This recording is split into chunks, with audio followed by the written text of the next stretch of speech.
Student okay biology में एक बार फिर से आपका स्वागत है। इस वीडियो में हम चर्चा करेंगे मधुमक्खी पालन और जो फिश कल्चर होता है या फिशी कल्चर होता है उसके बारे में। तो देखिए, मधुमक्खी पालन जिसको हम बी कीपिंग या एपी कल्चर भी कहते हैं। देखिए, एपिस का मतलब मधुमक्खी होता है, इसलिए इसको एपी कल्चर या बी कीपिंग यानी बीज को जो मधुमक्खी होती है उसको पालना। तो मधुमक्खी जो मधु का उत्पादन करे, तो शहद के उत्पादन के लिए मधुमक्खियों को कृत्रिम छत्तों में पालना ही मधुमक्खी पालन या मौन पालन कहलाता है।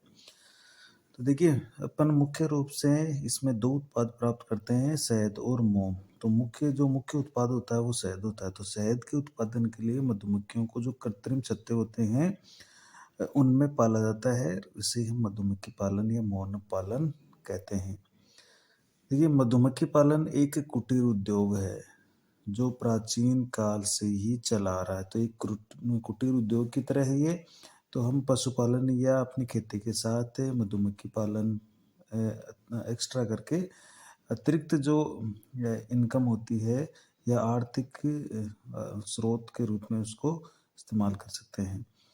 तो देखिए, मधुमक्खी पालन के लाभ क्या है। तो मधुमक्खी पालन से सबसे इम्पोर्टेंट है कि एक तो शहद का उत्पादन होता है। देखिए, तो जो ये शहद होता है, ये उच्च पोषक पदार्थ युक्त एक उत्तम आहार है और आयुर्वेद में इसका उपयोग बड़ी मात्रा में औषधि के रूप में किया जाता है।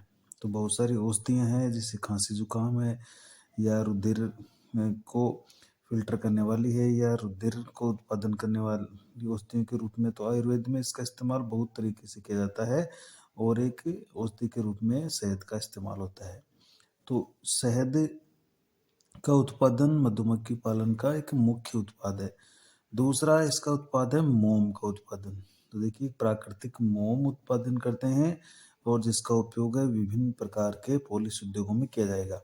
तो मधुमक्खी पालन से शहद के अलावा मोम भी प्राप्त होता है, जिसका उपयोग अनेक कांति वर्धक का मतलब कांति मतलब चमक, तो जो चमक पैदा करते हैं या ग्लो लाते हैं या सौंदर्य जो प्रसाधन होते हैं या कुछ क्रीम है या पाउडर आते हैं, तो उसके अंदर कांतिवर्धक या सौंदर्य प्रसाधन वस्तुओं के निर्माण में इसका इस्तेमाल किया जाता है।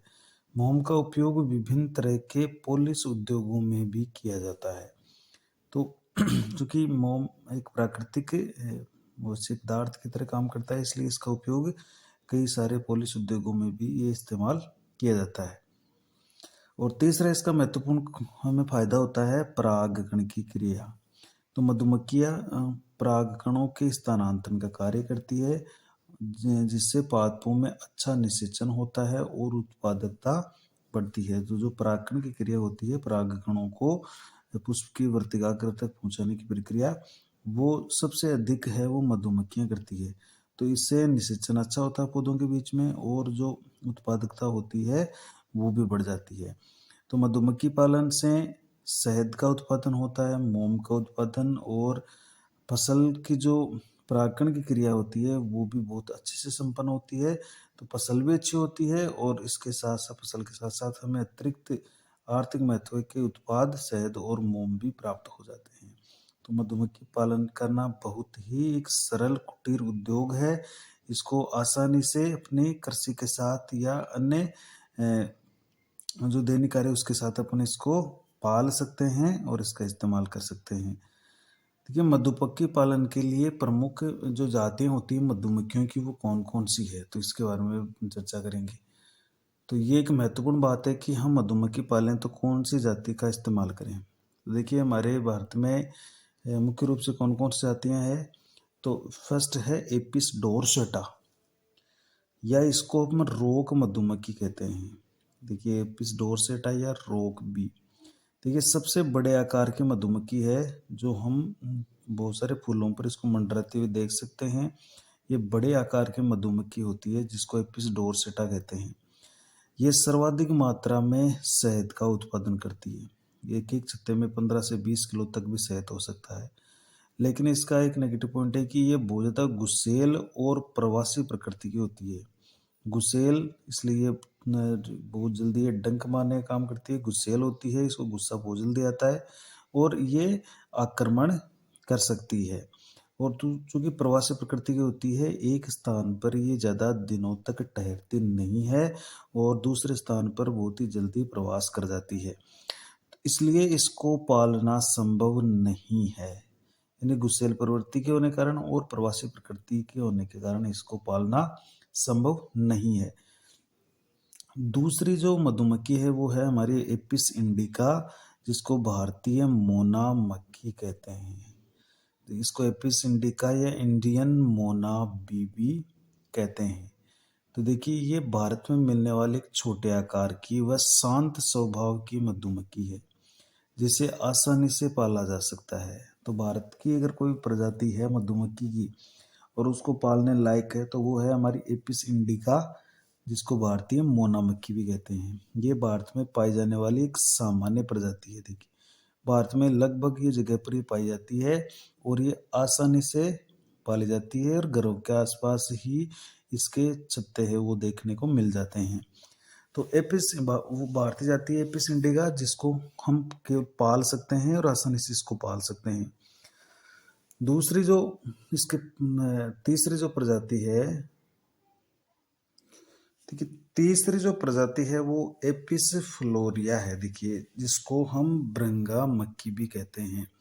मतलब ये भृंग जैसी छोटे आकार की, बहुत ही छोटे आकार की मधुमक्खी है।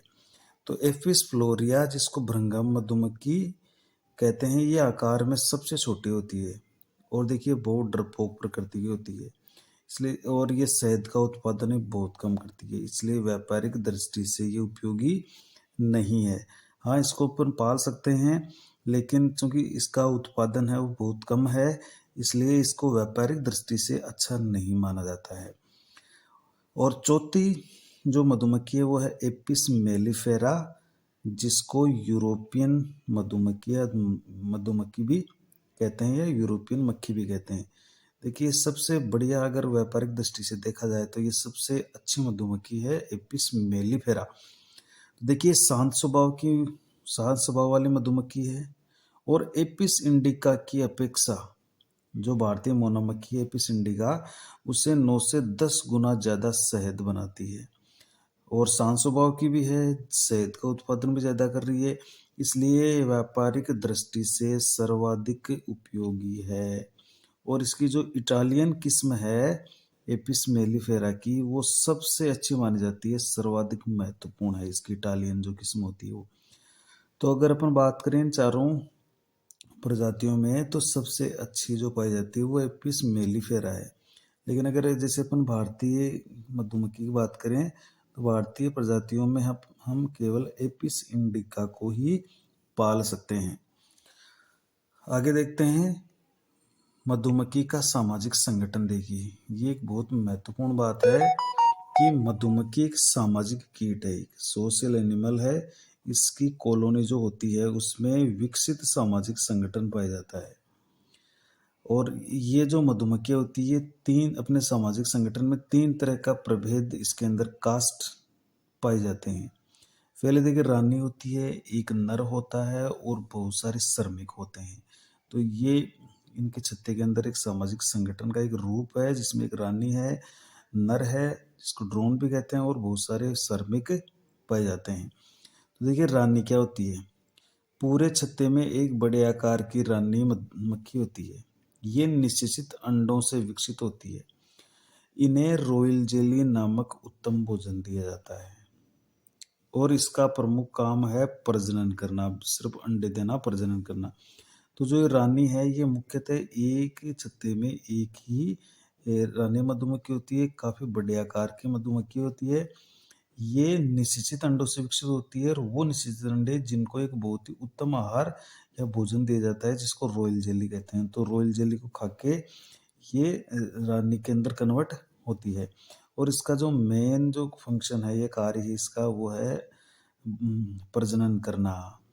दूसरा इसका सदस्य होता है नर, जिसको ड्रोन भी कहते हैं। देखिए ये अनिषेचित अंडों से विकसित होते हैं और इनका कार्य केवल रानी के साथ मैथुन करके अंडे निषेचन करना होता है।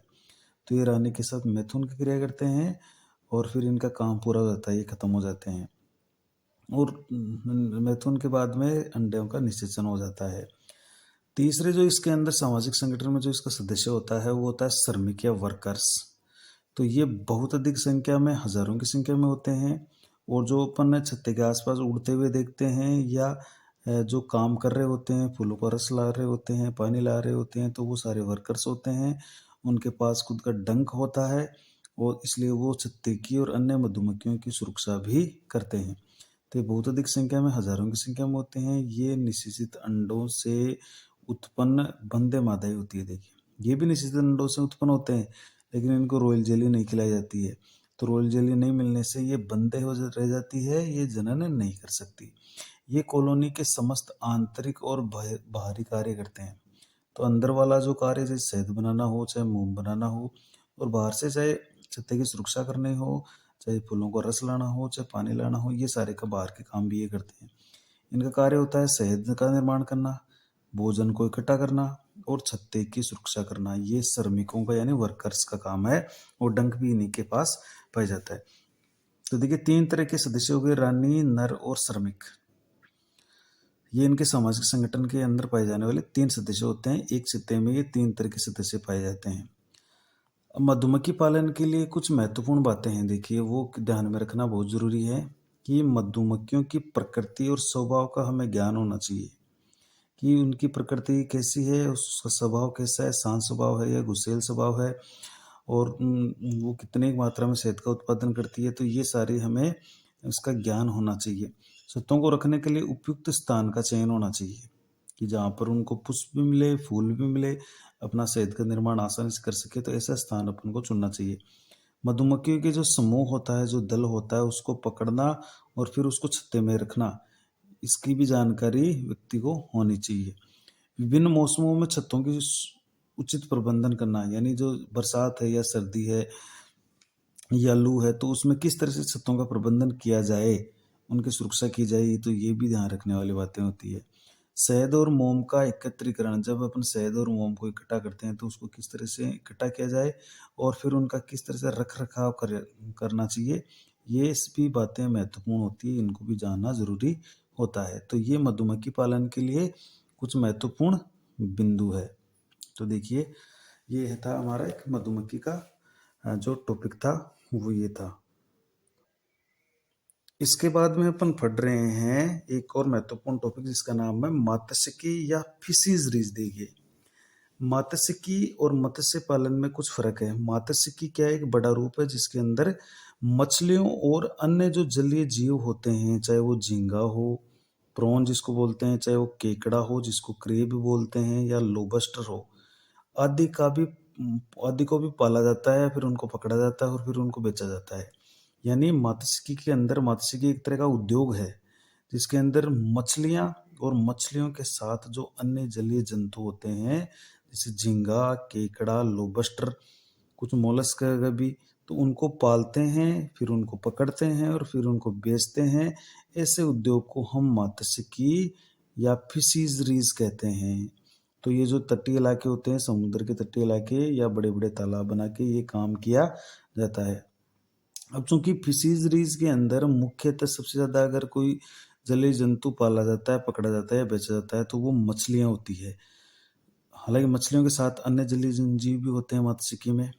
तो अपन चूंकि मछलियों की बात करते हैं, तो लवणीय जल में पाई जाने वाली मछलियां देखिए, जो लवणीय यानी जो मीठे जल के अंदर पनपती है या मीठे जल के अंदर ही उनका विकास होता है। तो जिसमें भारतीय मछलियां कौन कौन सी है?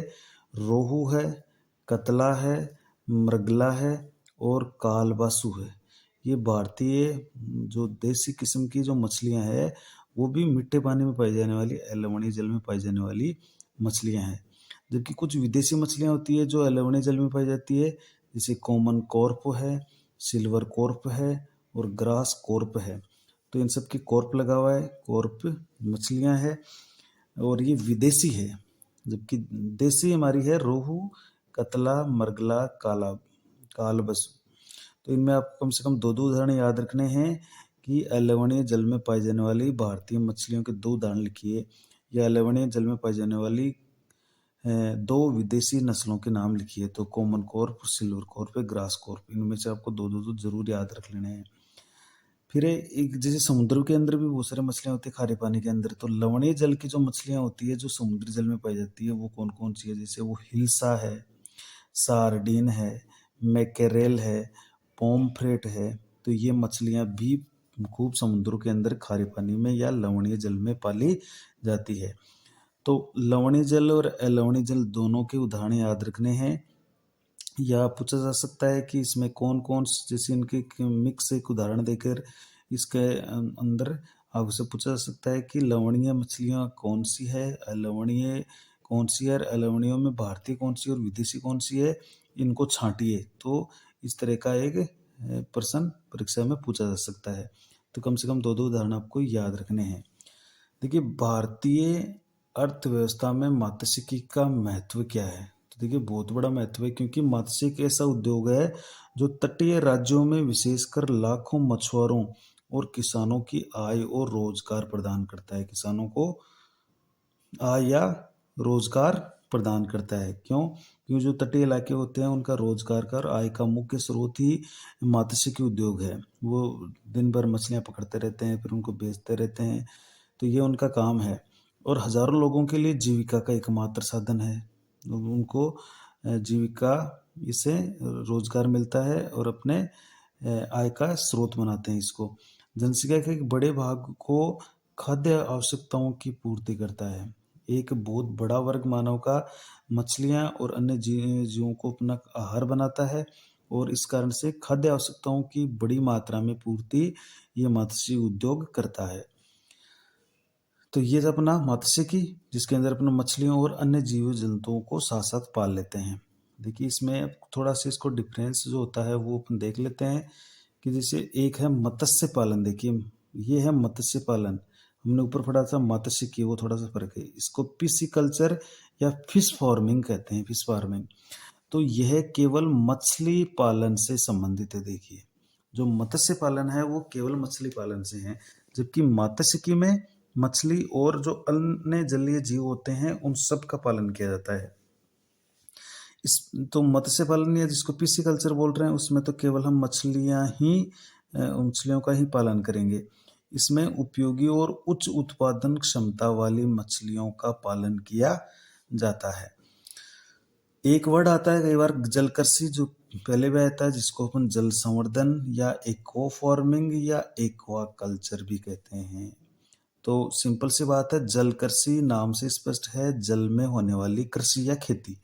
तो जल में की जाने वाली ऐसी कृषि जिसमें मछलियों समेत अन्य जलीय जंतुओं जैसे झींगा जिसको प्रॉन कहते हैं, केकड़ा जिसको क्रेब भी कहते हैं, लोबस्टर, तो ये मछलियों के साथ अन्य जलीय जंतु हो गए। तथा इसके साथ जो कुछ जलीय पौधे होते हैं, चाहे वो शैवाल हो, चाहे कमल हो, और अन्य जो मानवोपयोगी पौधे होते हैं, चाहे वो नीलहरी शैवाल हो कोई सा, या कोई प्रोटीन का स्रोत हो, ऐसी कोई पादप हो उसका जो प्रोटीन या विटामिन का स्रोत हो, तो उसका भी हम पालन कर लेते हैं। तो इस तरह का पालन और संवर्धन जब किया जाता है तो उसे ही जल कृषि कहते हैं। जल कृषि एक बहुत बड़ा एक क्षेत्र है जिसके अंदर हम मछलियों और उनके साथ जो अन्य जलीय जंतु होते हैं उनका, और जो जलीय पादप होते हैं उनका भी पालन और संवर्धन करते हैं।